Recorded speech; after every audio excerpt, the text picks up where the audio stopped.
Governor, you announced yesterday that daycares will open on the 31st of this month. Obviously, big decisions for parents out there. But let me ask you, would you feel comfortable sending one of your grandkids to a daycare center at the end of the month? Look, I think if I had a choice, I would not do it. Now, a lot of people don't have a choice. And so what we've tried to do is make it as safe as humanly possible. We've looked at the best science. Unfortunately, there's not a lot of studies in regard to COVID-19 and daycare, but we do know about the transmission of anything. And we know that does occur. I mean, it's hard for 2-year-olds or 3-year-olds to socially distance.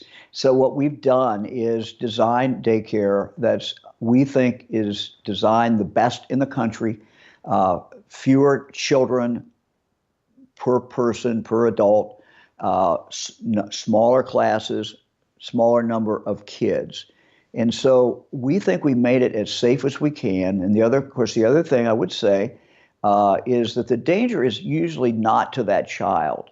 The reason that schools were closed down, the reason that daycare was closed down was not because we were so worried about the kids. We always worry about them.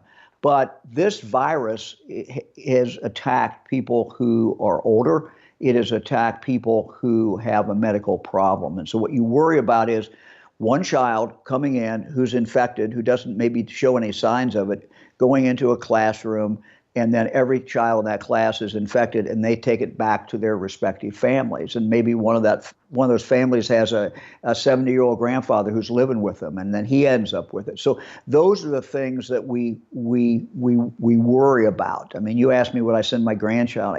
I think it would just depend on what all the circumstances were of what other care I had for that child. I mean, that's this is not an irrational decision for people to send their children to daycare, but they just have to look at all the choices that they have, and that's an individual choice that Mike DeWine as governor should not get in the way of anyone's individual choice. But what I should do, I think, is do everything in my power so when they send that child to daycare that they know, in fact, everything has been done that we can do to make that child safe and to make your family safe as well.